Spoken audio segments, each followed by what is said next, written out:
नमस्कार, मैं आरती आप सभी का स्वागत करती हूँ। छोटा सा गीत गाने जा रही हूँ। अच्छा लगे तो लाइक सब्सक्राइब जरूर कीजिएगा दोस्तों। कमेंट करना मत भूलिएगा हमारा गीत कैसा लगा। छोटा सा गीत है। घर माया केल ना रहाला बल मर लिया धई के आना। घर माया केल ना रहाला बल मर लिया धई के आना। टिकट न मिले राजा हमसे बताना। टिकट न मिले राजा हमसे बताना। यार से टिकट कटवाइबे बल मर लिया धई के आना। यार से टिकट कटवाइबे बल मर लिया धई के आना। घर माया केल ना रहाला बल मर लिया धई के आना।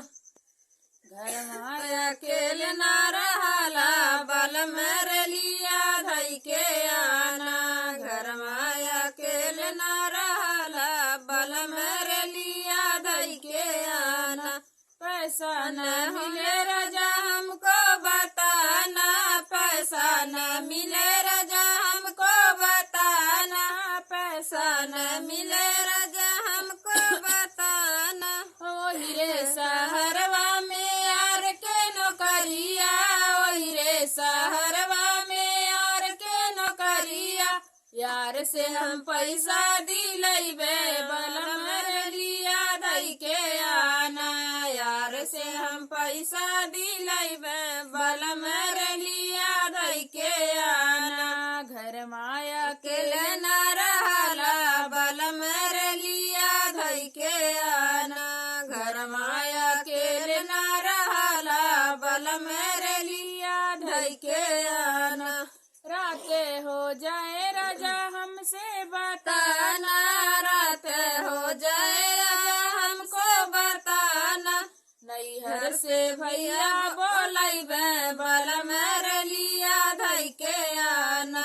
नैहर से भैया बोलैबे बल मर लिया धई के आना। चाहे नैहर चली जाना बल मर लिया धई के आना। चाहे नैहर चली जाना बल मर लिया धई के आना। घर माया केल ना रहाला बल मर लिया धई के आना। घर माया केल ना रहाला बल मर लिया धई के आना। दोस्तों, अगर हमारा वीडियो अच्छा लगे तो लाइक सब्सक्राइब जरूर कीजिएगा। कमेंट करना मत भूलिएगा हमारा गीत कैसा लगा।